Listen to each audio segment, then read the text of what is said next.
In the book Living Temple, there is presented the Alpha of deadly heresies.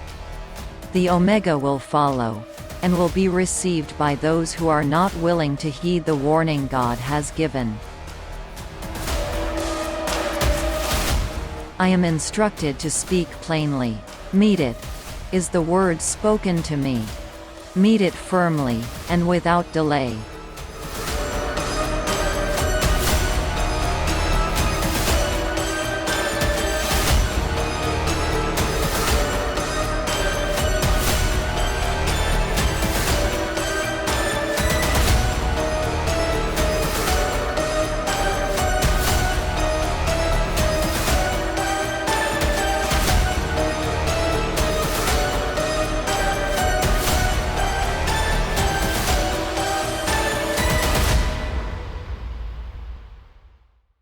Oke, kita punya bagian keempat daripada seri The Alpha and Omega of Deadly Heresies in Adventism. Inilah bagian terakhir daripada seri ini. Dan bagian ini berjudul The Identity of Christ atau identitasnya Kristus. Nah, kita mengerti kata identitas ya. Identitas itu hanya bisa berlaku bagi orang tertentu. Dia nggak bisa memiliki lebih dari satu identitas. Dia hanya memiliki satu identitas karena manusia itu unik. Nggak bisa identitas itu, dia adalah saya, dia juga saya, dan dia juga saya. Itu 3 identitas, bukan satu. Jadi kita mau lihat identitasnya Kristus. Identity, Jadi Matius 16 mulai 13 sampai 16, kita tahu di sini bahwa Tuhan Yesus menanyakan kepada murid-muridnya, dan dia tanyakan kepada murid-muridnya, kalau murid-muridnya tahu apa yang orang bilang tentang dia. Jadi Tuhan Yesus tanyakan, mereka tahu nggak identitas saya? Itu yang Tuhan Yesus tanyakan kepada murid-murid. Lalu ayat 14, ada yang bilang identitas kamu adalah Yohanes Pembaptis. Ada yang bilang kamu Elia. Ada yang bilang yang lain lagi. Ada yang bilang kamu identitasnya Jeremia. Ada yang bilang kamu identitasnya adalah salah satu daripada nabi-nabi. Itu kamu. Jadi kamu Yohanes Pembaptis, kamu Elia, Jeremia, itu identitas. Dan kalau identitas itu Jeremia, hanya ada satu Jeremia yang di Alkitab ini, walaupun nama itu banyak ya, tapi hanya bicara tentang satu Jeremia, yang mana bukunya adalah nama buku Alkitab. Dan hanya ada satu Yohanes Pembaptis, hanya ada satu Elia berdasarkan cerita Alkitab ini. Jadi apakah guru mereka Elia? Apakah guru mereka Yohanes Pembaptis? Apakah guru mereka Jeremia? Lalu ayat 15 Tuhan Yesus lanjut. Tuhan Yesus tanyakan kepada murid-muridnya sekarang. Oke, sekarang saya mau tanyakan kepada kamu. Saya siapa? Saya identitasnya siapa? Dan Simon Petrus menjawab dan berkata, engkau identitasnya adalah Kristus, anak God yang hidup. Itu identitas kamu. Artinya kamu bukan Yohanes Pembaptis, kamu bukan Elia, kamu bukan Jeremia, kamu adalah Kristus, anak God yang hidup. Itu identitas kamu. Lalu mari kita lihat apa jawaban Tuhan Yesus terhadap jawaban Petrus. Dan Tuhan Yesus menjawab dan berkata kepada Petrus, diberkatilah engkau Simon Barjona. Diberkati artinya benar kan? Karena daging dan darah bukan yang mengungkapkan itu kepada kamu. Jadi bukan daging dan darah, bukan manusia yang ungkapkan itu kepada kamu. Artinya kebenaran itu diungkapkan kepada Petrus. Sehingga Petrus bisa jawab identitas Kristus dengan benar. Dan bukan manusia yang ungkapkan itu kepada kamu, tetapi Bapakku yang berada di surgalah yang mengungkapkan kebenaran itu kepadamu. Dan kita tahu Bapa di surga, Bapa punya roh di dalam Petrus, betul? Nggak bisa Bapa di bumi, tapi Bapa punya roh yang berada dalam Petrus lah yang mengungkapkan kebenaran itu. Jadi benar, Tuhan Yesus bilang, ya, saya punya identitas adalah Kristus, anak God. Dan itu, kamu tahu itu karena Bapakku. Rohnya Bapa yang bilang kebenaran itu kan. Di 1 Yohanes 4 ayat 15 dikatakan, barang siapa mengakui bahwa Tuhan Yesus itu anak God, Petrus kan, Petrus. Dan kita tahu bahwa Bapa punya roh yang berdiam dalam Petrus, sehingga Petrus bisa mengungkapkan kebenaran itu. Kita lanjut di 1 Yohanes, barang siapa mengakui bahwa Yesus itu anak God, Petrus, Bapa atau roh Bapa berdiam dalam dia. Jadi benar. Itu yang dibilang Tuhan Yesus, dan ini yang Yohanes bilang di 1 Yohanes 4:15. Roh Bapa yang mengungkapkan kebenaran itu. Jadi kita tahu roh Bapa itu nggak pernah bisa bohong. Bapa, anak, roh Bapa nggak bisa bohong. Mustahil. Nggak bisa. Itu benar. Jadi kalau roh Bapa bilang itu benar. Sebagaimana yang dibilang, itulah kebenaran. Itulah identitas daripada Kristus, anak God. Oke? Kita ke Matius. Kita lanjut lagi. Dan Tuhan Yesus, setelah itu Tuhan Yesus lanjutkan. Tuhan Yesus bilang, saya katakan kepada kamu, kamu adalah Petrus atau batu kecil, batu kerikil. Kamu adalah batu kerikil. Kamu Petrus. Tapi dia bilang, di atas batu ini, batu karang. Di atas batu ini, kita tahu batu adalah fondasi. Kan? Dan Tuhan Yesus baru bilang, benar, saya adalah anak Bapa, benar. Dan di atas kebenaran ini, artinya di atas kebenaran bahwa saya adalah anak Bapa, saya terus bilang, saya akan membangun gereja saya. Kristus punya gereja dibangun oleh Kristus. Membuat gereja ini nggak bisa jatuh, sama dengan di Matius 7, adalah kebenaran bahwa Tuhan Yesus adalah anak Bapa. Semua yang keluar dari mulut Bapa yang diucapkan Tuhan Yesus, itulah fondasinya. Dan yang baru diungkapkan adalah Tuhan Yesus adalah anak Bapa. Jadi gereja yang berdiri, gereja Kristus adalah gereja yang mengakui bahwa Tuhan Yesus anak Bapa. Dan gereja Kristus memiliki roh Bapa sehingga gereja Kristus bisa mengakui hal itu. Sementara yang bukan gereja Kristus akan menyangkal itu, buktinya mereka bukan gereja Kristus. Karena mereka tidak memiliki roh Bapa yang mengungkapkan kebenaran itu. Dan kita sudah belajar terakhir kali, kita belajar bahwa cuma ada dua roh. Cuma ada dua roh. Salah satunya roh setan. Jadi kalau bukan gereja Kristus, artinya synagogue of Satan, gereja setan yang kita sudah belajar. Okay? Jadi gereja setan itu tidak mau mengakui bahwa Kristus itu anak Bapa. Sementara gereja Kristus mengakui bahwa Tuhan Yesus adalah anak Bapa. Dan inilah yang membangun gereja sehingga gereja nggak bisa akan jatuh. Kita lanjut di kutipan Desire of Ages.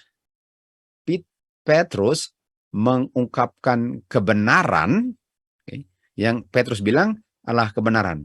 Jadi Tuhan Yesus itu anak Bapa, itu kebenaran.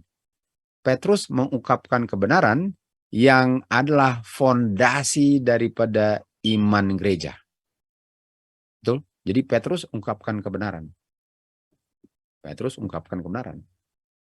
Dan kebenaran itu adalah fondasi bahwa Tuhan Yesus itu benar-benar anak Bapa. Artinya Tuhan Yesus Kristus anak God itu adalah identitas Kristus.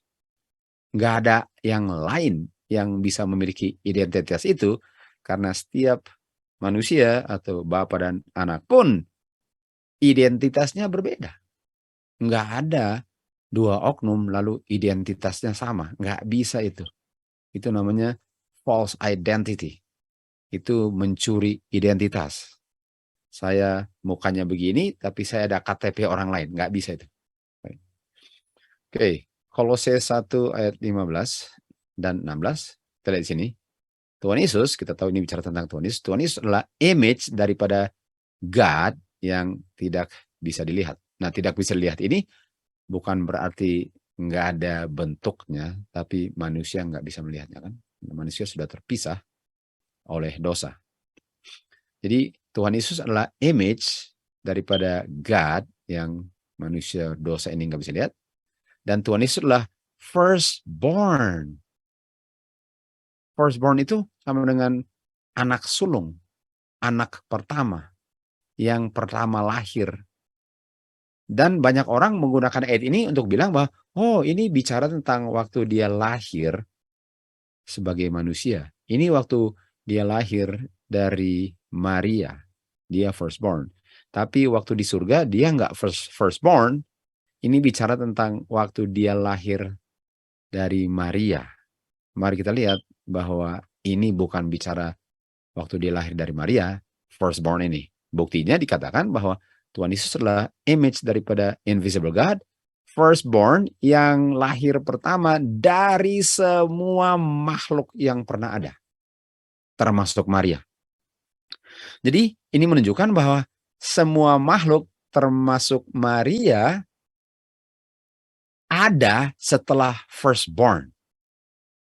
Semua makhluk termasuk ibunya Maria di bumi ini adanya setelah Tuhan Yesus firstborn. Jadi nggak bisa ada Maria dulu baru ada firstborn. Ayat ini bilang firstborn dulu baru semua termasuk Maria. Dari semua yang diciptakan. Ayat 16, karena oleh dialah semua diciptakan. Dan semua diciptakan melalui dia. Dia sebelum segala-galanya dalam hal yang diciptakan. Firstborn Tuhan Yesus sebelum segala-galanya termasuk Maria. Sudah bisa lihat bahwa ini nggak bicara tentang Tuhan Yesus waktu lahir di bumi ini. Dia sudah firstborn sebelum dia datang ke bumi. Dan kalau dia firstborn, sekarang pertanyaannya, apakah God, Bapa firstborn? Nggak bisa. Bapa nggak bisa firstborn. Kalau Bapa firstborn, siapa bapaknya? Kalau kita ambil kata bahasa hari-harinya, kalau Bapa yang pertama lahir, siapa Bapa punya Bapa? Dan kalau Tuhan Yesus yang firstborn, artinya dia ada bapaknya. Dan Bapa nggak bisa firstborn karena artinya Bapa harus ada bapaknya. Nggak ada.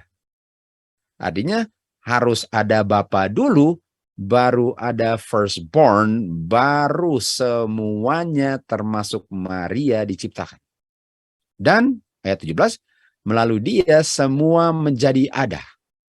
Artinya ada saatnya cuma ada Bapa, lalu sekarang ada Bapa dan Anak, lalu mulai diciptakan semuanya, lalu ada Maria, Tuhan Yesus jadi manusia, baru ayat 18, Tuhan Yesus firstborn Maria.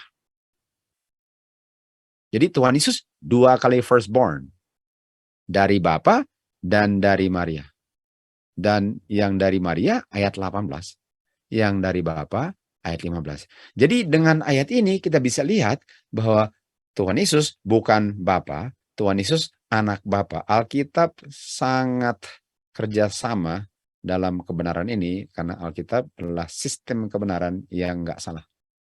Manusialah yang harus memperbaiki pengertian salahnya dan janganlah merubah Alkitab untuk menyesuaikan artinya dengan saya punya pengertian yang salah. Jadi benar bahwa Tuhan Yesus adalah anak Bapa karena kata firstborn, dan Bapa nggak bisa firstborn. Nah, kalau kita bicara tentang Tuhan Yesus adalah firstborn, kita ke Ibrani 12 ayat 22 dan 23. Kamu datang ke Bukit Sion, kita tahu domba dengan 144.000 berdiri di situ. Kamu datang ke General Assembly dan gereja firstborn, gereja Kristus. Firstborn itu Kristus adalah anak Bapa. Dan siapa yang membangun gereja ini? Kristus sebagai anak Bapa. Artinya di saat saya terima Kristus sebagai anak Bapa dan juru selamat saya tergolong dalam gerejanya Kristus sebagai anak Bapa. Dan nama saya tercatat di surga. Walaupun tidak tercatat di buku gereja dunia. Church of the Firstborn. Terus lihat.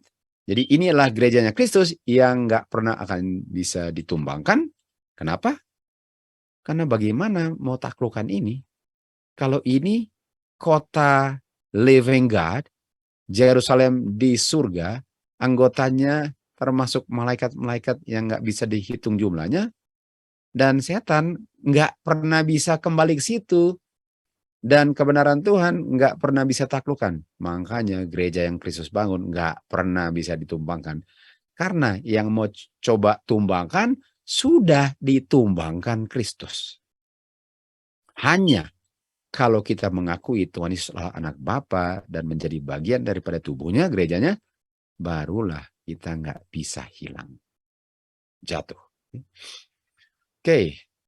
Di Desire of Ages halaman 51, dedikasi daripada firstborn ini, jadi waktu firstborn Tuhan Yesus menjadi firstborn di surga, awalnya di awal waktu sekali. Nah, awal waktu itu bukan awal ya. Dulu sekali, earliest times itu dulu sekali. Dulu sekali. Jadi waktu dedication Tuhan Yesus firstborn, awalnya itu dulu sekali.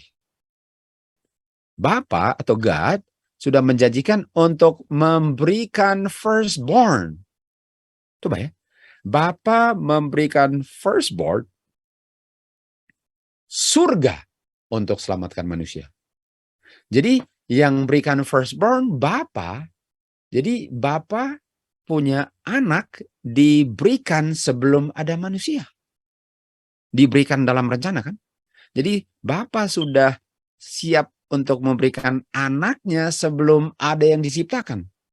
Ini nggak bilang Bapa memberikan anaknya melalui Maria. Enggak ada di sini. Bapa memberikan anaknya untuk selamatkan orang-orang berdosa walaupun belum ada yang diciptakan. Di Sakarya 6:13. Jadi firstborn ini menunjukkan bahwa ini benar-benar anak Bapa. Ini bukan firstborn terjadinya setelah dia jadi manusia. Persembahan yang sempurna telah dipersembahkan. Bapa sangat mencintai orang berdosa di dunia, sehingga Bapa memberikan anak satu-satunya, lalu dikatakan, ini Signs of Times, bukan anak melalui penciptaan, sebagaimana malaikat diciptakan, bukan anak melalui adopsi, sebagaimana orang berdosa yang diampuni diadopsi, tapi sebagai anak yang dibegotten.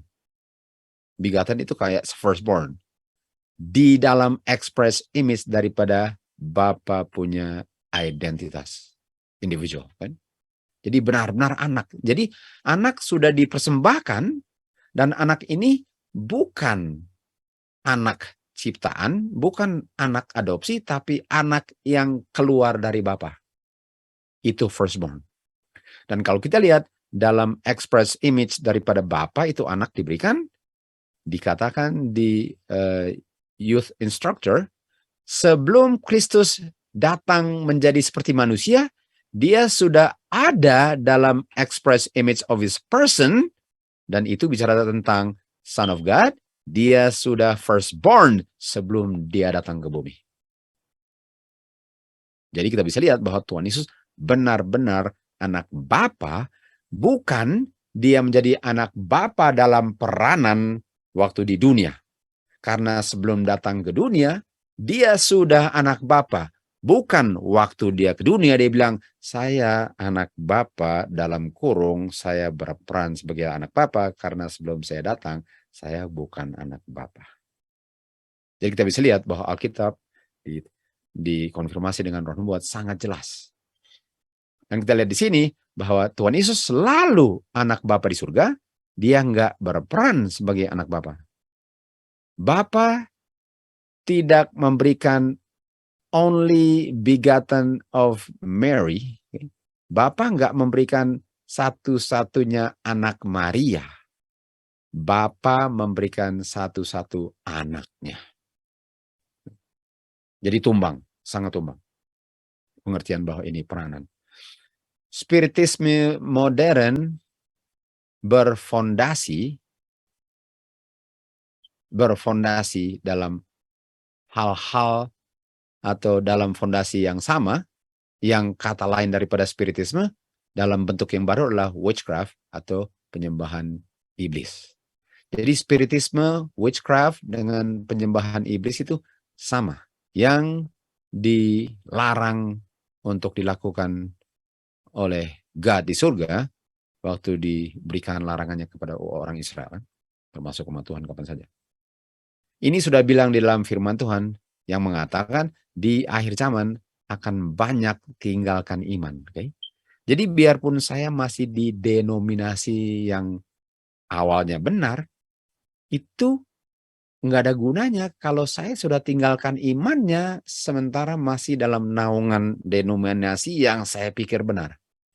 Jadi orang bilang, kamu sudah murtad kalau kamu sudah tinggalkan denominasi. No, kamu murtad kalau kamu tinggalkan iman. Ini dikatakan kan, 1 Timotius 4:1. Karena orang akan tinggalkan iman sementara masih di dalam palang logo yang sama.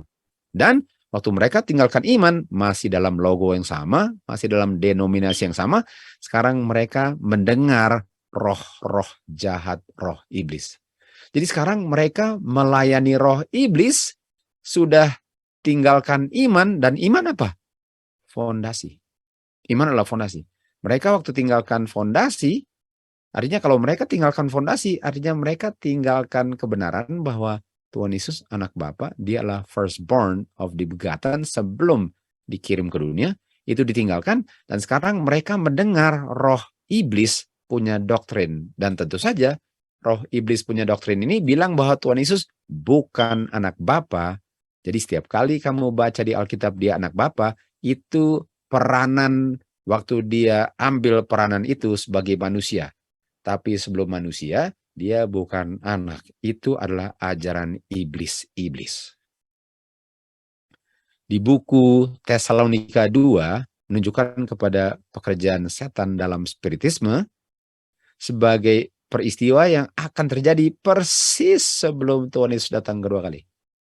Jadi kalau kita lihat ini sedang terjadi, ajaran ini kita sudah tahu sedikit lagi Tuhan Yesus akan datang.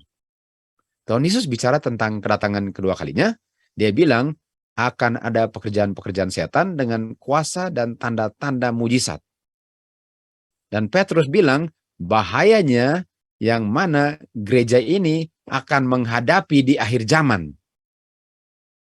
Akan ada nabi-nabi palsu atau guru-guru palsu yang akan menuntun umat Israel untuk berdosa. Ini adalah guru-guru palsu yang akan mengajarkan damnable heresies. Ini dia. Ini heresi kan? Yang akan mengajarkan satu ajaran heresi yang akan menghasilkan kebinasan. Yang mana mereka menyangkal Tuhan yang telah membeli mereka dan akan mengikuti jalan-jalan yang berbahaya mereka. Akan mengajarkan hal-hal heresies. Dan Rasul ini Petrus menunjukkan bahwa satu karakteristik daripada guru-guru palsu ini yang ajarkan heresi, ialah mereka apa? Mereka tidak mau mengakui bahwa Kristus itu anak Bapa. Dan Yohanes bilang, inilah orang-orang penipu Dan penipu itu jangan lupa kata penipu ya. Ini adalah penipu yang menyangkal bahwa Tuhan Yesus itu Kristus yang adalah anak Bapa. Mereka adalah anti-Kristus karena mereka menyangkal anak. Kalau menyangkal anak, otomatis bapaknya bukan Bapa. Dengan anak dibilang bukan anak, artinya enggak ada Bapa. Artinya kamu bukan bapaknya karena kamu bukan anaknya. Karena kamu bukan anaknya, kamu bukan bapaknya. Artinya untuk bilang Tuhan Yesus bukan anak, Bapa pun ditolak. Ini adalah ajaran anti-Kristus. Dan yang bilang siapa? Petrus. Di buku 2 Petrus kan? Petrus bilang ini. Lalu dikatakan, barang siapa yang menyangkal anak, dia tidak memiliki Bapa. Dia tidak memiliki roh Bapa, sehingga dia menyangkal. Karena Petrus yang memiliki roh Bapa, dia bilang, engkau adalah Kristus anak Bapa.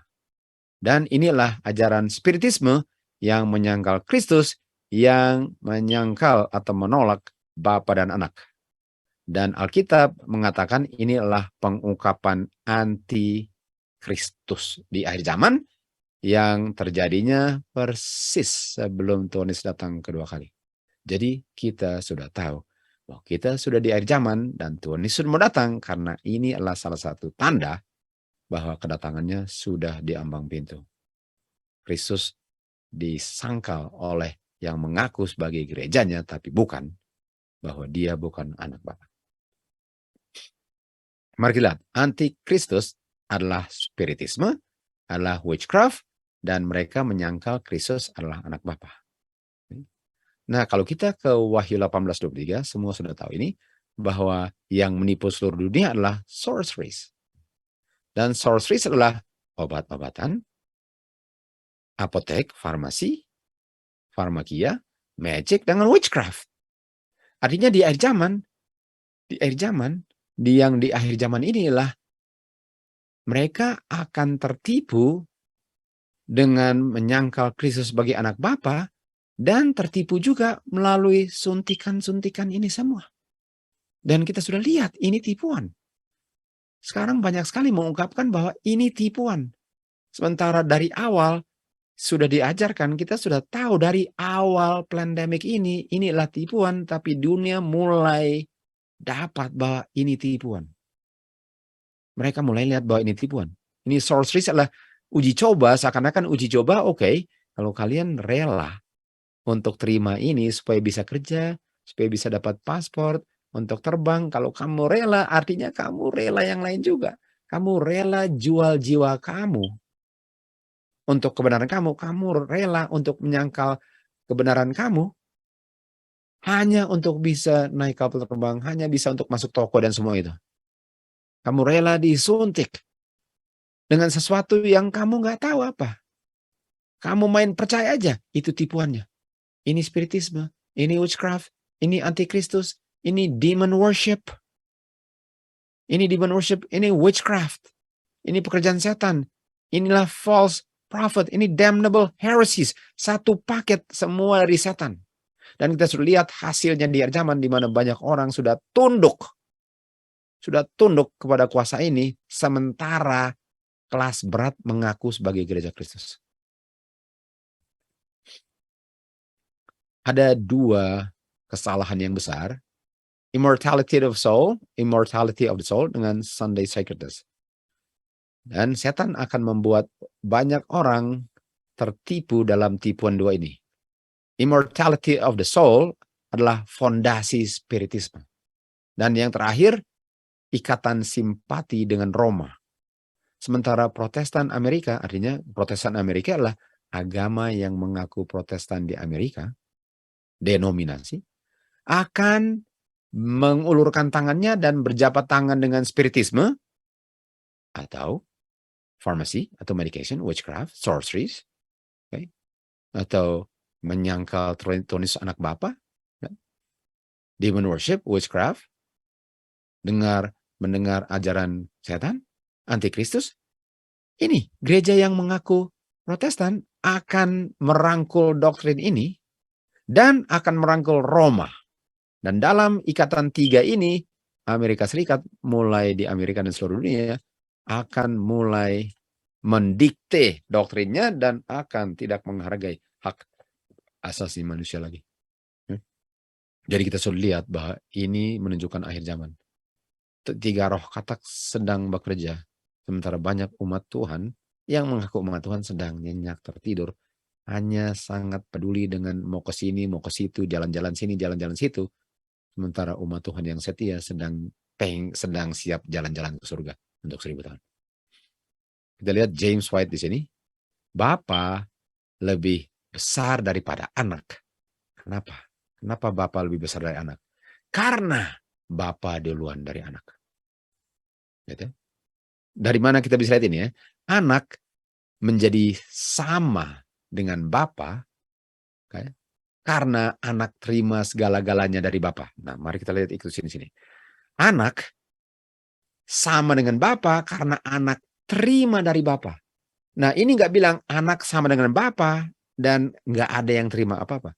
Kalau anak nggak terima apa-apa dan anak sama dengan Bapa, baru anak selalu dengan Bapa selama-lamanya. Artinya anak God, identitas anak adalah God, identitas Bapa adalah God, tapi nggak bisa bilang anak adalah anak, nggak bisa bilang Bapa adalah Bapa.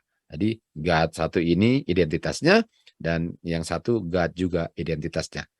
Tapi ini nggak benar, karena yang satu terima untuk menjadi sama. Artinya sebelum terima, harus ada tahap di mana dia belum sama menjadi sama. Dan waktu sudah menjadi sama, nggak ada beda lagi, kecuali Bapa masih lebih. Kenapa? Walaupun sudah sama, Bapa masih lebih. Karena nggak pernah Bapa nggak lebih duluan dari anak. Dan walaupun dalam semua sudah sama, anak nggak duluan atau sama-sama dengan Bapa. Anak selalu setelah Bapa.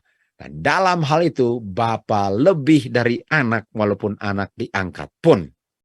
Karena nggak pernah diberikan kepada anak dan mustahil untuk diberikan kepada anak, untuk anak menjadi selalu ada pada sama dengan Bapa, itu nggak pernah bisa.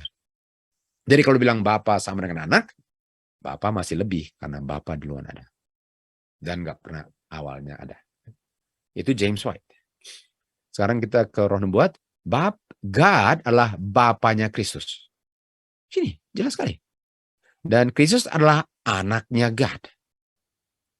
Lalu kepada Kristus telah diberikan posisi yang tinggi sehingga dia menjadi sama dengan Bapa. Namun Bapa lebih dari anak karena Bapa duluan dari anak dan anak datangnya setelah Bapa. Dalam hal itu Bapa tetap lebih dari anak walaupun anak diangkat sama dengan Bapa. Ini kita punya pioneers, ini roh nubuat. Ini adalah Mesias tulis. Kita sekarang ke Wagner. Firman pada awalnya. Okay? Firman adalah pada awalnya. Pikiran manusia nggak bisa menjangkau sejauh mana pada awalnya ini. Kan? Tuhan Yesus awalnya kapan? Nggak bisa kita jangkau. Nggak diberikan untuk manusia untuk mengetahui kapan dan bagaimana dia dibegotten, dia menjadi anak. Nggak dibilang kapan atau bagaimana. Tapi kita tahu bahwa dia itu firman yang ilahi. Bukan karena sebelum dia datang ke bumi ini untuk mati, tapi sebelum dunia diciptakan, dia adalah begotten. Ini kan? Ini Wagner. Sebelum dia disalibkan, dia bilang, oh Bapa, muliakanlah engkau aku dengan kemuliaanmu, okay, yang aku miliki dengan engkau sebelum ada bumi ini. Lihat kan? Jadi sebelum bumi ini, Bapak anak itu sudah dimuliakan. Anak dimuliakan sebelum. Artinya ini nggak bicara setelah, sebelum. Sebagaimana yang kita baca tadi kan. Sebelum. Yohanes 17:5. Oke. Lalu kita baca sini.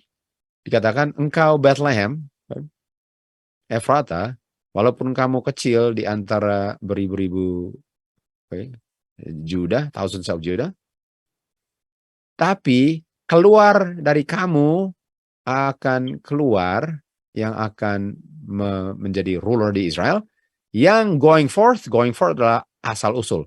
Yang mana walaupun kamu di Bethlehem kecil, tapi keluar dari kamu artinya akan lahir dari Bethlehem, yang awalnya dari dulu kala, dari zaman kekekalan.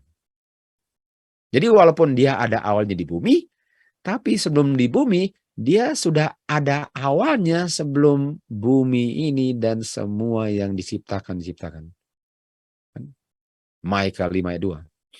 Jadi kalau kita bilang eternity, kita tahu eternity nggak ada awalnya. Tapi kalau bahasa eternity ini untuk kapan Tuhan Yesus dibegotten, di-generate oleh Bapa, itu di zaman kekekalan yang kita nggak tahu kapan, sementara kekekalan nggak ada awalnya, tapi di zaman itu Tuhan Yesus ada awalnya, asal-usulnya. Dan kita nggak tahu itu. Itu zamannya. Jadi di zaman sebelum ada yang diciptakan, yang mana awalnya nggak ada, di zaman itu Tuhan Yesus ada awalnya. Sebagai anak Bapa. Kita tahu bahwa Kristus keluar dan datang dari God. Dan ini sangat jauh sekali di zaman kekekalan, sangat jauh untuk bisa dipikirkan pikiran manusia. Wagner. Kita ke Eddie Jones. Memang benar banyak anak-anak God. Tapi Kristus adalah satu-satunya anak yang dibegotten God. Kan? Begotten kita tahu adalah monogenes kan. Oleh sebab itu anak God adalah anak God di mana nggak ada yang bisa bilang anak God seperti Tuhan Yesus anak God. Malaikat anak God sebagaimana Adam diciptakan. Orang-orang Kristen anak God melalui adopsi. Tapi Kristus anak God by birth. Tadi kan firstborn, dilahirkan. Tentu saja dilahirkan kita nggak perlu pikir bahwa harus ada ibu dan wanita kan. Keluar dari Bapa. Dan kita nggak tahu caranya gitu. Manusia nggak bisa mengerti itu. Kapan nggak tahu, bagaimana caranya, itulah yang diajarkan kebenaran firman Tuhan. Kan? Itu namanya kita percaya karena firman Tuhan sudah bersabda. Dia yang lahir in the form of God, dia yang menjadi anak dalam bentuk form God, mengambil atau nature God, mengambil nature man. Kan? Ini dia. Jadi Tuhan Yesus itu walaupun dia God, sekarang dia ambil nature daripada man. Lalu kita lanjut lagi di A.T. Jones. He was born of the Holy Ghost. Dia lahir oleh Roh Kudus. Dalam kata yang lain, Tuhan Yesus dilahirkan kembali. Dia datang dari surga, Bapa punya anak sulung, firstborn, ke bumi, dan dia lahir kembali melalui Maria. Jadi Tuhan Yesus lahir kembali. Tuhan Yesus benar-benar lahir kembali. Pertama, dari Bapa, kedua, dari Maria sebagai manusia. Jadi waktu Tuhan Yesus bilang, kamu harus lahir kembali, Tuhan Yesus sendiri lahir kembali. Benar-benar lahir kembali. Dia punya going forth atau awal sejak zaman kekekalan. God punya firstborn. Dia born again. Dia lahir kembali melalui Maria. Agar kita bisa dilahirkan kembali lagi. Jadi ini kita punya pioneers. Roh nubuat. Ajarkan ini. Ini identitas Kristus adalah anak Bapa. Dan cuma ada satu anak Bapa, cuma ada satu Bapa. Ada dua personality. Ada dua individuality. God, Bapa, Son of God, anaknya Bapa.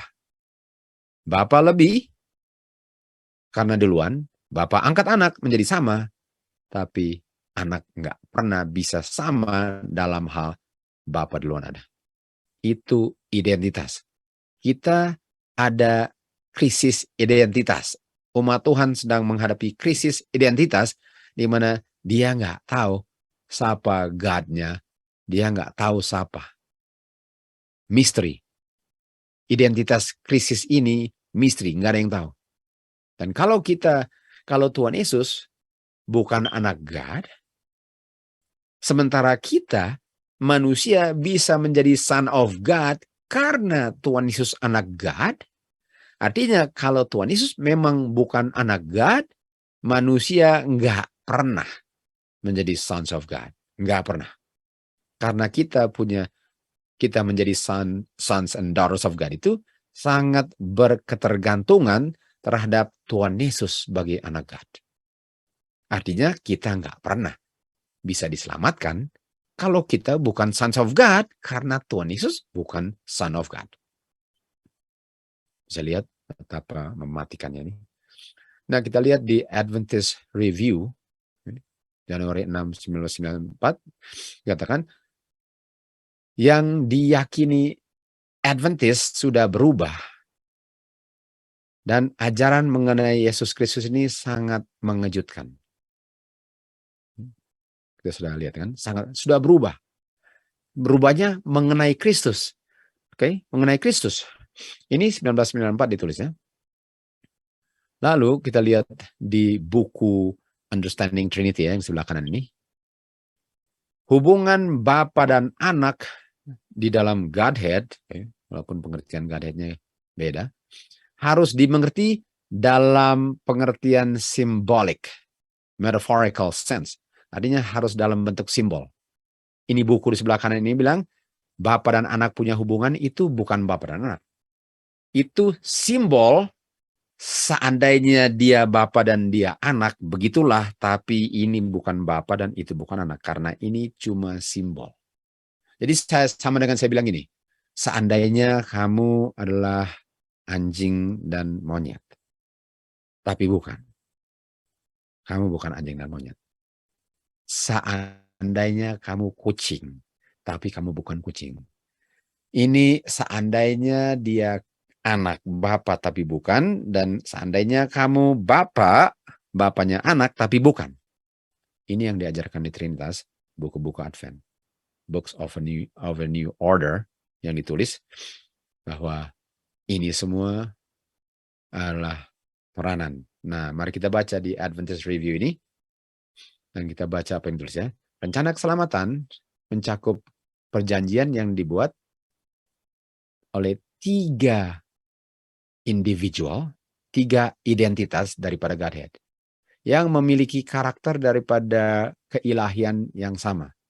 Agar dosa bisa disingkirkan dan pemberontakan dari semesta alam untuk mengembalikan harmoni dan damai, salah satu daripada oknum ilahi menerima dan mengambil peranan Bapa. Artinya dia bukan Bapa. Dia bilang, saya jadi Bapa. Dan yang satu lagi bilang, oke, saya. Tentu saja yang ketiga adalah Roh Kudus yang berpartisipasi dalam membuat efek daripada rencana keselamatan.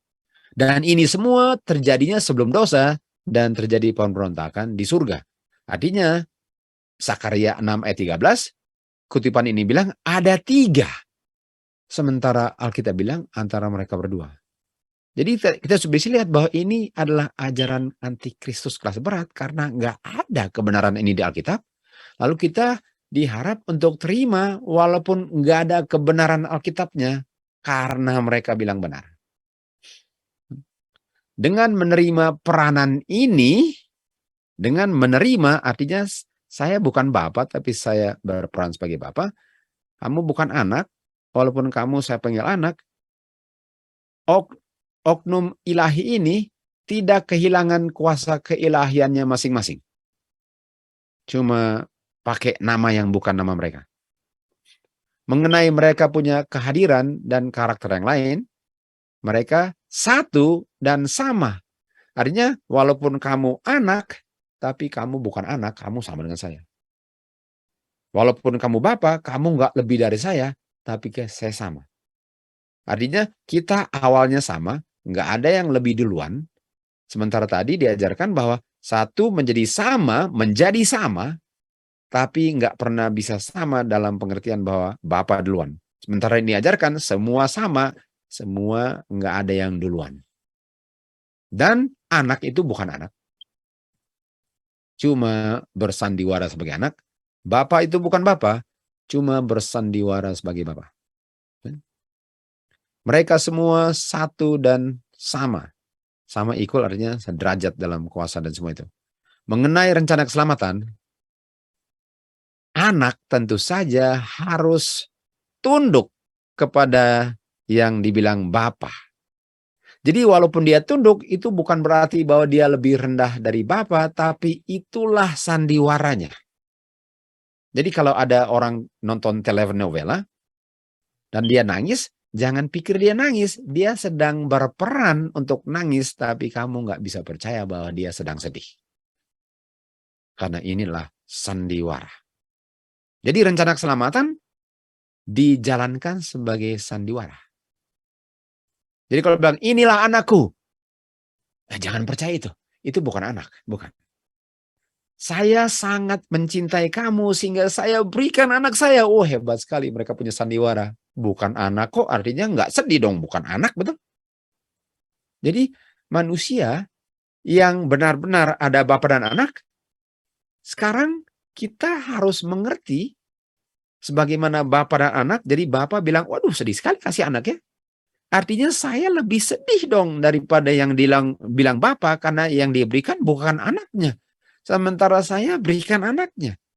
Artinya Abraham lebih sedih dari God yang namanya Bapa, karena Abraham benar-benar berikan anaknya, sementara God yang namanya Father enggak benar-benar berikan anaknya, sehingga Abrahamlah harusnya contoh God yang bersandiwara di surga. Dan dalam peranan ini adalah misteri. Inilah misteri. Coba lihat ini. Ini misteri semua. Jadi kalau kamu nggak ngerti, itu karena misteri. Itu misteri. Kalau kamu ngerti, bagus. Walaupun itu misteri. Dan kalau kamu nggak ngerti, itu karena memang nggak bisa dijelaskan. Nah, mari lihat ya, peranan. Jadi saya bukan Bapa, lalu saya ambil peranan Bapa. Lalu orang bilang, Bapa. Dan kalau saya ingat, saya bilang, oh itu saya. Kalau saya ingat, kalau saya lupa, saya nggak jawab, betul? Anak. Kalau anak pun ingat, dia anak, dipanggil anak, oh ya, ya. Tapi kalau dia lupa, nggak dijawab-jawab. Kamu anak-anak kan? Oh iya, saya anak. Karena saking dasar sandiwaranya, mudah-mudahan mereka nggak lupa peranannya. Nah, mari kita lihat. Ambil peranan. Tuhan Yesus bilang kepada orang Farisi, cilakalah ahli Taurat dan Farisi, hai kamu hipokrit. Mari kita lihat apa artinya hipokrit. Hipokrit artinya seorang actor yang mengambil peranan yang bukan dia. Jadi dia bilang, saya mau menjadi ibu, saya mau menjadi anak, saya mau menjadi bapak. Tahu nggak apa itu role? Kata lain ambil peranan adalah hipokrit. Dan kalau kita lihat dia punya definisi, hipokrit adalah double dealer. Dan kita lihat double dealer, double minded ya. Kayak kepala, ada dua kepala. Dan mari kita di bawah sini adalah ada kata fake, palsu, fraud, tipuan, imposter, peniru, phony, penipu, kan? Deceiver, penipu. Ini hipokrit. Hipokrit artinya counterfeiter, pemalsu, fabricator, kan? Sham, penipuan. Ini hipokrit, ini semua tipuan. Dan di Yakobus 1:8 bilang double minded, orang yang berdua pikiran, artinya dua pikiran artinya saya adalah kepala rumah tangga, tapi di sandiwara saya main sebagai anak. Itu double minded. Dia tidak stabil dalam segala hal. Apakah Bapa, Anak, Roh Kudus nggak stabil karena mereka bersandiwara? Jadi waktu Yesus bilang, kamu hipokrit. Bisa saja orang Farisi bilang, kamu yang hipokrit, kamu kan bukan anak Bapa. Kenapa bilang anak Bapa? Apakah ini kelas berat ajaran setan?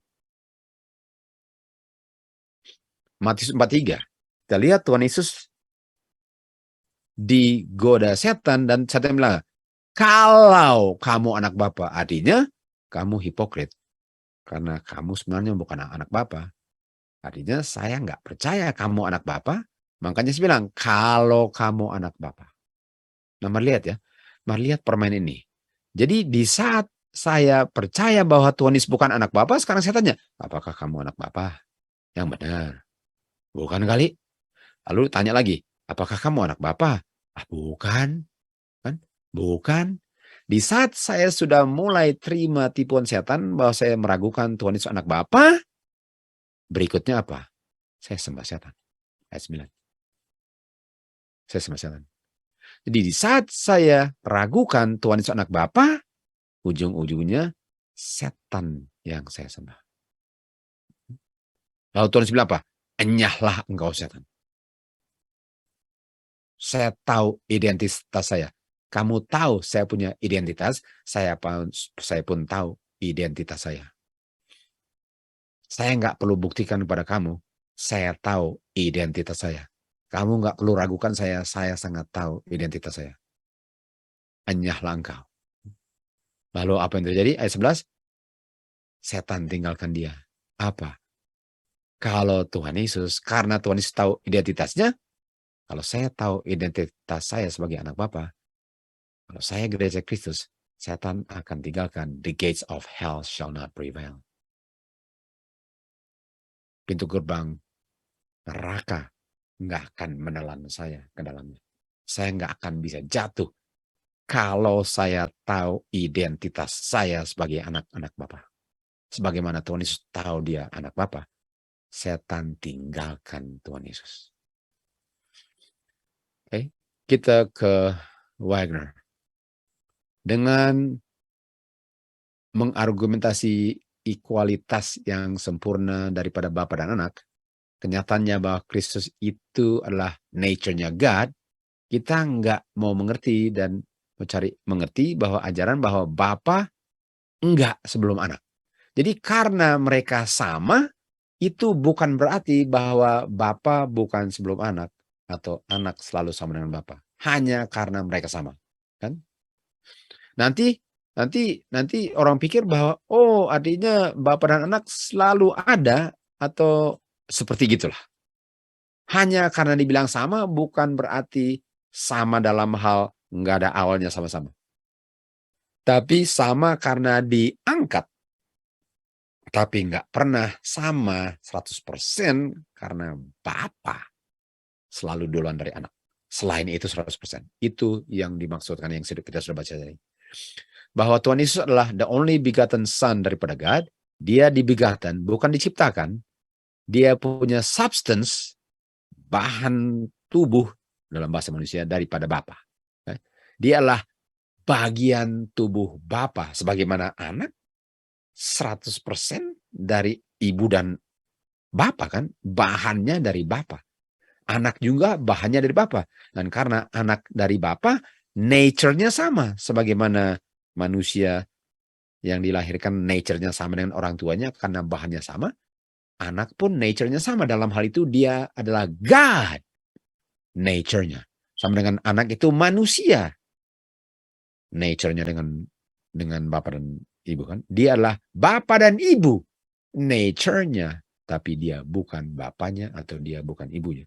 Tuhan Yesus adalah God nature-nya, bahannya, bahan oknum tubuhnya, tapi dia bukan individual atau bukan identitasnya atau bukan personality-nya God. Dia bukan oknumnya God. Dia punya bahan sama dengan God. Itu yang membuat sama. Yang sementara sama-sama nature, Bapa duluan daripada Anak.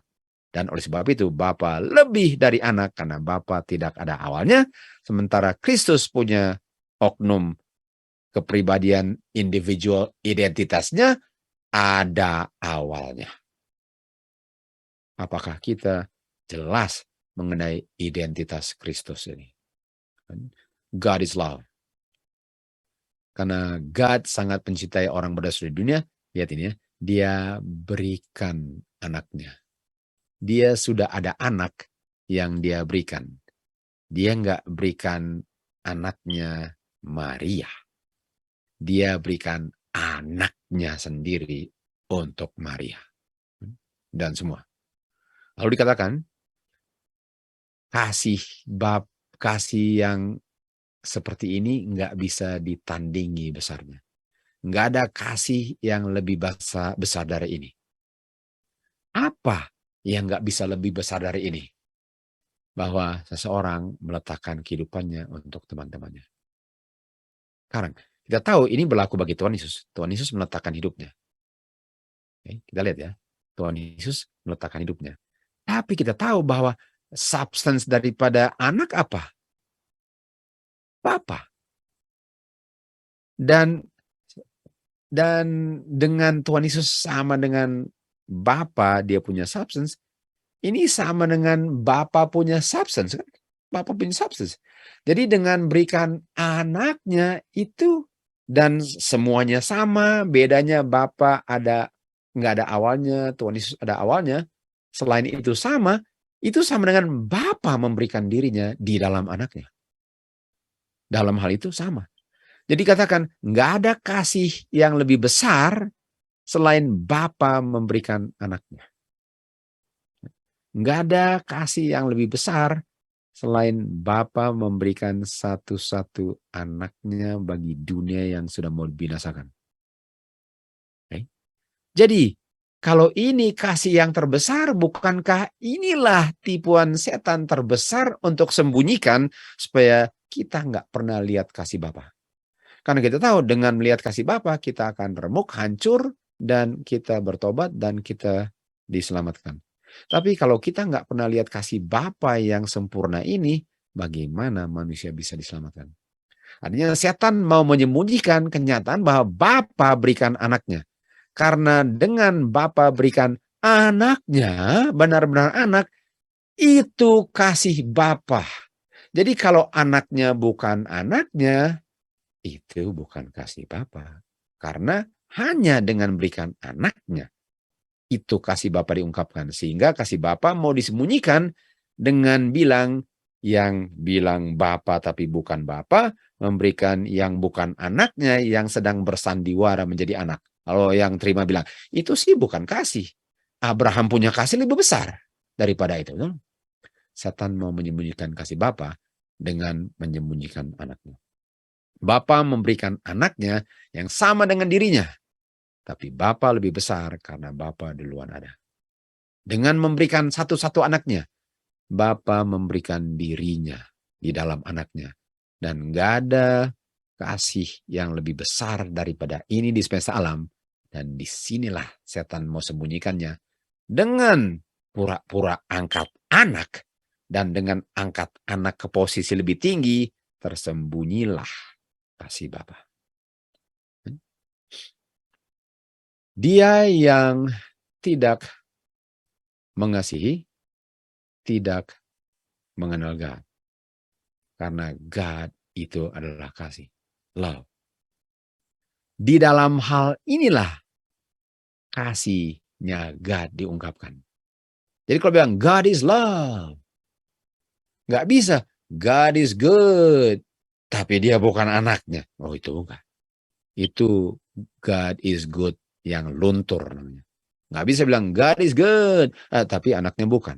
Nah, saya punya kasih lebih besar karena yang diberikan anak. Sementara kamu bilang God is love, itu nggak sebesar karena kamu punya anak di sana, bukan anaknya. Dalam hal ini kita bisa melihat love God. Dalam hal apa? God kirim anaknya. Itulah God is love yang sempurna. Sudah bisa lihat bahwa setan mau sembunyikan the love of God dengan menggantikan identitas anaknya.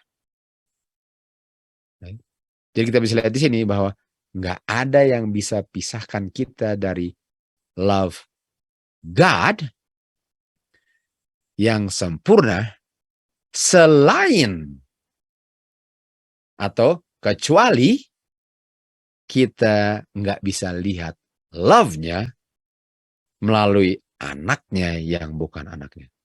Artinya kita bisa dipisahkan dari love of God kalau love of God itu nggak bisa diungkapkan karena anaknya bukan anaknya.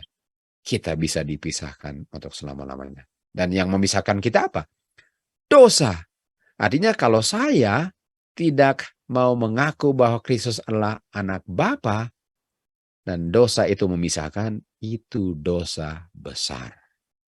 Dan itu akan memisahkan saya dari Bapa dan anak selama-lamanya. Bapa sangat mencintai orang berdosa di dunia, diberikan anaknya satu-satunya. Agar barang siapa percaya di dalam Kristus, barang siapa percaya di dalam anak, nggak akan binasa, tetapi memperoleh kehidupan kekal. Jadi apa sih yang saya harus percaya tentang anak yang ada hubungan di dalam anak? Artinya apanya Bapa di dalam anak? Jawabannya apa? Kasih Bapa. Kasih Bapa. Kan? Karena dikatakan di sini ya, love of God, nggak ada yang bisa pisahkan kita dari God punya love yang ada di dalam Kristus. Jadi di dalam Kristus ada apa? Ada love. Tapi kalau Kristus bukan anak, apakah ada love of God kalau Kristus bukan anak? Enggak. Enggak ada. Yang berada di dalam anak yang kita butuhkan, bukan di dalam oknum yang bersandiwara sebagai anak. Mari kita lihat di John 5:26, apa sih dalam anak? Bapa ada kehidupan, ini kehidupan kekal kan? Bapa memiliki kehidupan kekal di dalam dirinya sendiri. Dan kehidupan kekal kita apa? Di dalam anak. Dan Bapa telah berikan kepada anak agar anak ada kehidupan kekal di dalam dirinya. Ini in. Kan? Di dalam dirinya. Jadi di dalam anak ada kehidupan kekal, ada kehidupan kekal, ada love of God. Kita tahu love of God itu adalah buah roh Bapa. Love itu adalah buah roh Bapa. Artinya Bapa punya roh, buahnya di dalam anak. Benihnya dan buahnya dalam kehidupan anak yang mengungkapkan karakter Bapa. Dan karakter Bapa adalah love, dan itu hanya ada kalau life-nya Bapa dalam anak. Nah, apa itu life yang diberikan Bapa kepada anak? Yohanes 6:63 bilang, life adalah spirit. Makanya spirit punya buah lah roh, dan kalau spiritnya di dalam anak, anak akan mengungkapkan love-nya Bapa yang saya sangat butuhkan untuk melihat, untuk saya memperoleh kehidupan kekal. Tuhan Yesus bilang di Yohanes 14:9, lihat saya, lihat Bapa. Lihat saya, lihat Bapa. Artinya lihat karakter anak, lihat karakter Bapa, karena karakter Bapa diungkapkan dalam anak, karena benihnya Bapa dalam anak, sehingga buahnya muncul dalam anak, karena rohnya. Jadi sebagaimana saya mengasihi kamu, demikianlah Bapa mengasihi kamu. Itu yang saya butuh untuk lihat kan. Ayat 10. John 14:10 katakan, Bapa dalam saya, dan yang dalam saya lah firman-Nya Bapa yang berdiam dalam saya. Nah, tadi katakan bahwa firman-Nya Bapa, kehidupannya Bapa, rohnya Bapa berdiam dalam saya. Jadi firman Bapa dan roh Bapa, firman Bapa yang melakukan pekerjaan sehingga hasil pekerjaan atau buahnya adalah karakter Bapa. Lihat saya, lihat Bapa, karena roh Bapa dalam saya sehingga kerjanya menghasilkan karakter Bapa yang kamu lihat dalam saya. Itu yang membuat Tuhan bilang, lihat saya, lihat Bapa. Karena Bapa berikan rohnya, kehidupannya, firman-Nya untuk berada dalam anaknya. Kan? Ayat 11. Dia bilang apa?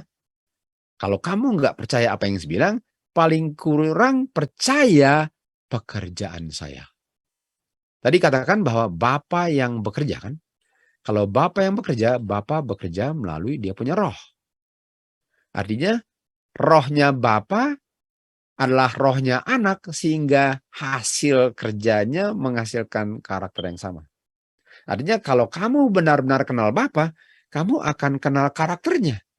Dan karakternya kamu lihat dalam saya, Tuhan Yesus bilang. Jadi bagaimana kamu tolak saya kalau ini karakter Bapa? Artinya orang-orang Farisi dulu, mereka menyangkal bahwa ini anak Bapa. Dan dengan menyangkal ini anak Bapa, itu buktinya mereka nggak kenal Bapa karena mereka tidak memiliki roh Bapa. Roh Sapa dan roh Beelzebub. Betul? Karena mereka nggak kenal dia anak Bapa. Karena kalau mereka kenal dia anak Bapa, karena roh Bapa berdiam dalam mereka, sebagaimana Petrus dan bilang, ini anak Bapa. Artinya orang-orang yang menyangkal Tuhan Yesus anak Bapa tidak memiliki roh Kristus berdiam dalam mereka. Itu kenyataannya. Yohanes 14:12 dikatakan, dia yang percaya akan aku, pekerjaan ya. Jadi kalau kamu percaya saya, mari kita lihat di sini. Kan? Kalau kamu percaya saya, artinya saya akan berikan yang ada dalam saya. Kan tadi dikatakan di Yohanes 3:16. Barang siapa percaya, dia akan ada life dalam Kristus diberikan bagi murid yang percaya. Artinya yang ada dalam Bapa diberikan kepada anak, dan kalau percaya anak, yang di dalam anak diberikan bagi yang percaya. Sekarang yang percaya memiliki yang di dalam Bapa dan dalam anak. Baik. Dan pekerjaannya sama. Lalu dikatakan, kalau kamu percaya saya punya roh, saya akan berikan, saya punya life, saya berikan, dan hasil pekerjaan roh itu yang bekerja dalam kamu adalah hasil pekerjaan roh yang bekerja dalam saya, sehingga pekerjaan kita sama. Bedanya, waktu saya kirim roh saya nanti, pekerjaan kamu lebih besar, bukan lebih dahsyat, tapi lebih mencakup seluruh dunia, karena roh saya sekarang datang tidak dibatasi dengan personality kemanusiaan saya. Ini dia. Artinya, saya punya pekerjaan adalah pekerjaan yang mengungkapkan pekerjaan Kristus, yang mengungkapkan pekerjaan Bapa karena rohnya sama. Bapa ke anak, anak ke anak-anak. Semua satu karena rohnya dan buktinya dari buah-buah pekerjaannya. Dan dikatakan di sini, dikatakan karena aku pergi kepada Bapa. Nah, Tuhan Yesus ke Bapa, lalu dia minta apa? Dia bilang ayat 1, kamu percaya God, kamu percaya saya. Kenapa? Karena saya dan God, saya sama kan? Dan kamu bisa percaya karena kamu memiliki roh yang sama. Di dalam rumah Bapa, dia pergi ke rumah Bapa untuk mempersiapkan tempat kan? Ayat 16. Jadi Tuhan Yesus bilang, saya akan ke Bapa, lalu saya kirim roh saya, dan kamu punya pekerjaan, adalah pekerjaan saya. Bedanya pekerjaan kamu atau pekerjaan roh saya dalam kamu akan mencakup seluruh dunia, sementara saya punya pekerjaan terbatas dengan kemanusiaan saya di daerah Yerusalem, Kapernaum, dan sekitar Galileanya. Cuma di situ. Tapi waktu saya kirim, kamu bisa ke seluruh pelosok dunia. Itu artinya greater works. Ayat 16 dikatakan, saya akan berdoa kepada Bapa waktu saya ke Bapa, dan dia akan berikan comforter, another comforter. Nah, kata lain another adalah tambahan yang kamu sudah terima, tapi bedanya dalam bentuk atau beda atau bukan, tidak memiliki dia punya personality daripada kemanusiaannya. Itu ya, itu yang membuat menjadi omnipresence. Dan dia dikatakan sini, dia berdiam bersamamu atau bersamamu selama-lamanya. Jadi roh yang diberikan kepada anak diberikan kepada anak-anaknya atau murid-muridnya. Dan itu adalah apa? Roh kebenaran. Roh kebenaran. Bapa berikan rohnya, anak berikan rohnya, sehingga semuanya satu tubuh. Itu hanya bisa kalau Tuhan Yesus anak Bapa, karena hanya anaklah yang terima benihnya dari Bapa. Kalau oknum yang lain, dia sudah ada, dia nggak usah terima, dia bukan anak. Dan dia nggak bisa menjadi jembatan karena dia sama dengan sumber. Jadi masa sumber kirim jembatan yang adalah sumber? Untuk apa ada jembatan kalau jembatan itu sumber, sehingga kalau kirim sumber menjadi jembatan, sumbernya jembatan nggak dibutuhkan lagi karena jembatannya lah si sumber. Kalian dengar ulang-ulang ini lagi ya, untuk cari mengerti lagi.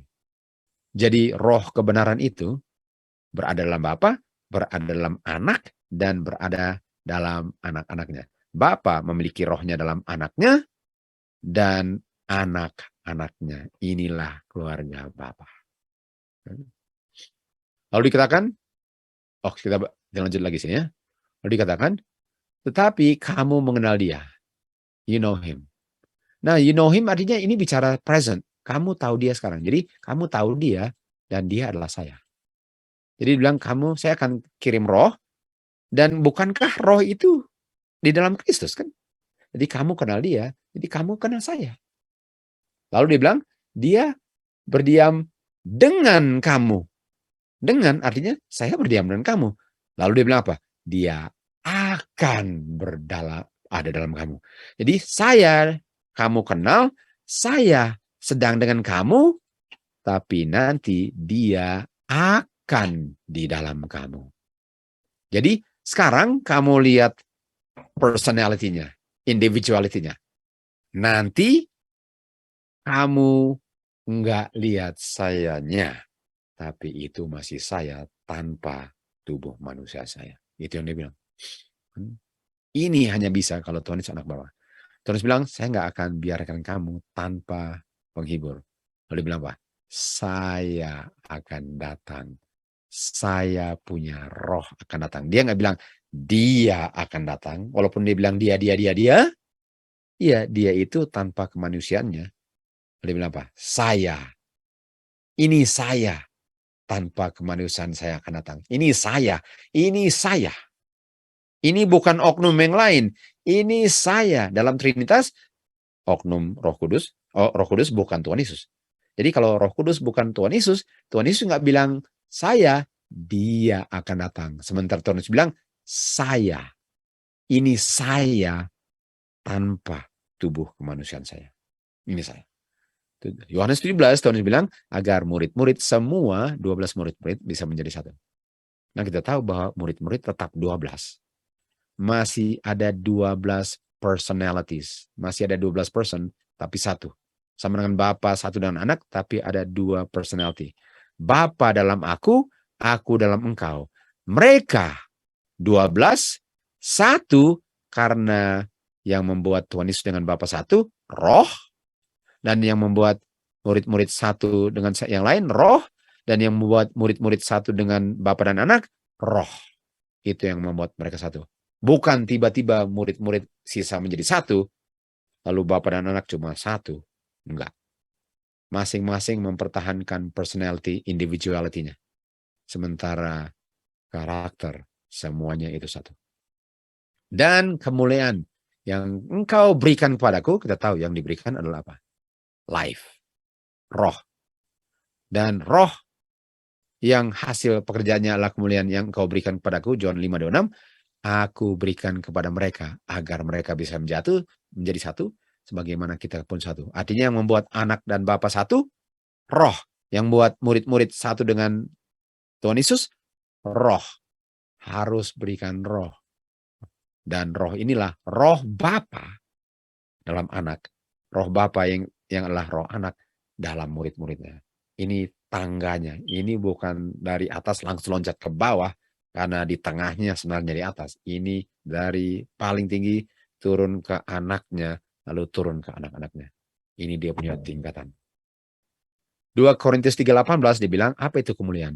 Apa itu kemuliaan yang diberikan kepada Tuhan Yesus sebelum dunia diciptakan? Yang membuat mereka menjadi satu. Dikatakan di sini, kita semua dengan wajah terbuka melihat kemuliaan the Lord. Dan dirubahkan dari kemuliaan-kemuliaan, dan yang merubahkan siapa? Roh. Artinya kemuliaan dengan roh itu boleh dikatakan satu paket, karena kemuliaan itu adalah hasil kerja daripada roh Bapa yang roh anak yang hasilnya memuliakan Bapa. Artinya nggak bisa Bapa dimuliakan kalau bukan hasil kerja rohnya mereka, bukan oknum ketiga. Oknum ketiga itu bukan kemuliaan. Hanya rohnya mereka punya hasil kerjalah kemuliaan. Kita itu dirubahkan dengan rohnya mereka sehingga Bapa dimuliakan. Dikatakan di sini John 10:30. Aku dan Bapa adalah satu. Kita sudah tahu satunya bukan satu person, bukan satu personality, bukan satu individuality, tapi satu roh menunjukkan satu karakter, satu nature, dan semua itu. Dan di sini katakan persatuan yang ada antara Bapa dan Anak tidak mempengaruhi perbedaan daripada masing-masing punya personality. Sama dengan murid-murid kan? Hanya karena murid-murid satu, dibilang satu, itu bukan berarti tiba-tiba dari 12 saya hanya lihat satu orang. Jadi dengan Bapa dan Anak satu, itu bukan berarti bahwa saya cuma lihat satu. Yang mana adalah Bapa ya Anak. Enggak. Ada Bapa satu sini, ada Anak satu di situ. Beda personality. Okay?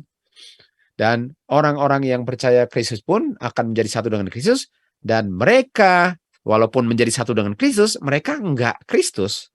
Mereka punya identitas dan personality masih dikenal. Kamu Petrus, kamu Yakobus, kamu Matius. Kan? Walaupun kamu satu dengan Kristus, tapi kamu Petrus, kamu Yakobus, kamu Yohanes. Masih identitasnya dipertahankan dan itu Kristus. Nggak bisa masuk surga, cuma satu semua. Mana God itu, mana Anak itu, mana Yakobus itu, mana Abraham itu semua itu. Apakah satu begitu? Bukan. Itu namanya confusion. Semua kita bisa lihat dan recognize personality dan identity masing-masing walaupun semua satu. Kita punya personal identity dijaga dalam kebangkitan. Artinya saya masih saya. Saya kalau mati lalu bangkit, saya nggak menjadi, udah beda kamu. Saya masih saya. Walaupun bahan-bahan yang waktu keluar dari kubur sudah beda bahan tubuhnya. Bahan yang keluar dari kubur beda bahan tubuh dengan yang masuk ke dalam kubur. Tapi saya masih saya. Kamu masih kamu. Yohanes masih Yohanes. Petrus masih Petrus. Walaupun bahan tubuhnya sudah berbeda waktu dibangkitkan. Pekerjaan Bapa yang sangat dahsyat. Roh manusia yang adalah karakter manusia kembali ke God. Nafasnya dalam bentuk karakter. Kan? Jadi manusia itu di bumi ini dengan roh itu dibentuk karakternya. Dan di saat dia mati, karakternya disimpan dan dikembalikan ke tubuh yang dirubah sebagai karakter individual yang sama waktu masuk ke dalam kubur. Yohanes waktu masuk dalam kubur, karakternya disimpan, roh, nafas, Tuhan punya cara ini. Dan waktu dia dibangkitkan, dikembalikan lagi si Yohanes, bukan Petrus. Jadi waktu bangkit, Yohanes nggak menjadi Petrus. Waktu bangkit, dia nggak menjadi Maria. Yang masuk Yohanes, keluar Yohanes. Yang masuk Maria, keluar Maria. Karena itu adalah identitas dan personality yang semua bisa kenal. Bedanya, bahan tubuhnya sudah beda. Semua orang di hari kebangkitan akan memiliki karakternya masing-masing yang dibentuk sebelum Tuhan Yesus datang. Dan Tuhan waktu memanggil orang mati, memberikan kembali nafas kehidupan dan bilang kepada tulang-tulang kering, hidup. Bentuk yang sama keluar, bedanya bebas dari penyakit dan semua cacat. Hidup kembali, memiliki individuality dari khas ke orang itu. Jadi saya bisa kenal itu karena saya kenal orang itu sebagaimana dia adanya waktu saya kenal. Saya nggak kenal, kamu beda kamu bukan kamu. Itu sudah ganti individuality-nya. Saya tahu, ini Yohanes ini, benar. Ini Petrus, benar. Itu individuality-nya, personality-nya tetap dijaga intact walaupun tubuh bahannya sudah rubah. Demikianlah teman-teman akan recognize siapa teman mereka.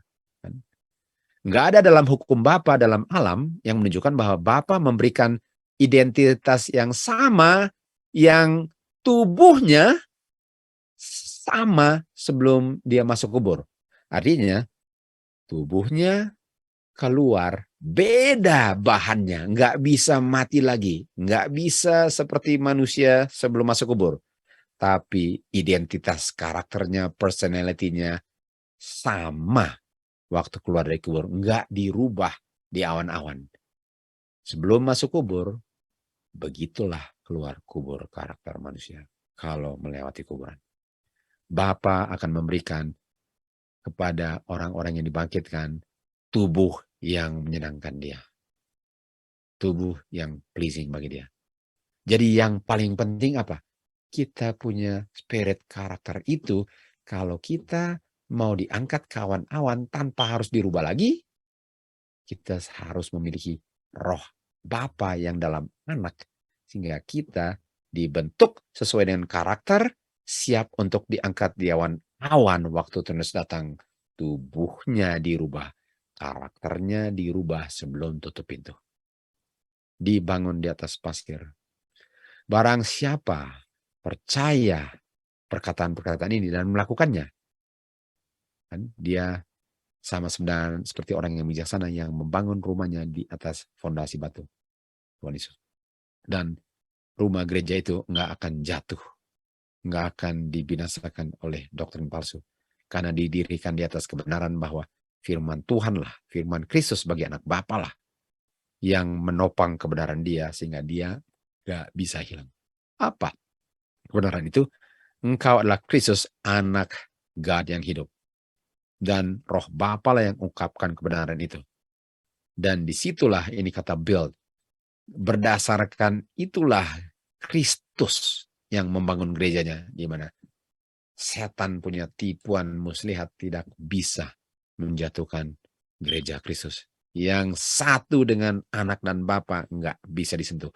Sebagaimana Kristus nggak pernah bisa disentuh oleh setan, tubuh Kristus nggak pernah bisa disentuh oleh setan, tubuh Kristus, gereja Kristus, yang mana rohnya Kristus berdiam dalam gerejanya yang adalah tubuh Kristus, pun nggak bisa disentuh setan. Karena dialah tubuh Kristus. Musuh sedang berusaha untuk membuat teori reformasi dalam gereja Advent. Dan reformasi ini ialah untuk reorganisasi, untuk merubah dia punya agama, untuk merubah dia punya fondasi, membangun organisasi baru, dan sistem yang bukan dibangun Kristus ini, dibangunnya di atas pasir, dibangunnya di atas bukan Kristus sebagai anak Bapa. Jadi kita bisa lihat bahwa organisasi Seventh-day Adventist sudah menggantikan fondasi mereka dari anak Bapa, batu, ke bukan anak Bapa, pasir, dan akan ditumbangkan. Sementara gereja Kristus nggak akan bisa jatuh, tapi organisasi yang mengaku Advent dengan menggantikan fondasinya jatuh. Babylon is fallen. Kenapa? Karena dia telah merubah mereka punya gods yang bukan gods. My people merubah kemuliaan yang bukan kemuliaan. Mereka telah merubah God mereka. Kita lihat di sini. Kita sekarang nggak bisa melangkah meninggalkan fondasi yang telah dibangun. Dan untuk melangkah tinggalkan fondasi Tuhan Yesus sebagai anak Bapa adalah untuk membuat organisasi baru. Ini namanya kemurtatan daripada kebenaran. Tunggu, yang membangun organisasi baru siapa? Organisasi Advent, a new organization. Ini dia. Dibilang di sini kita nggak bisa buat organisasi baru dengan tinggalkan fondasi. Okay. Establish ya, dia bilang establish organisasi baru. Kita lihat Presiden General Conference yang Neil Wilson dulu, dia bilang tahun 1981 ada another universal and truly Catholic organization. Organisasi Katolik dan organisasi Katolik yang lain itu namanya Seventh Day Adventist Church.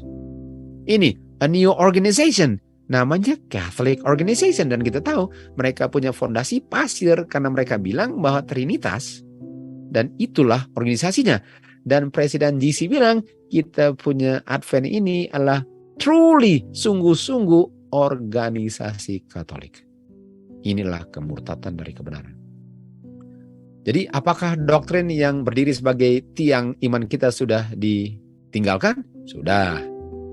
Sudah reorganisasi, reformasi, gerakan baru? Sudah. Agama sudah dirubah? Sudah.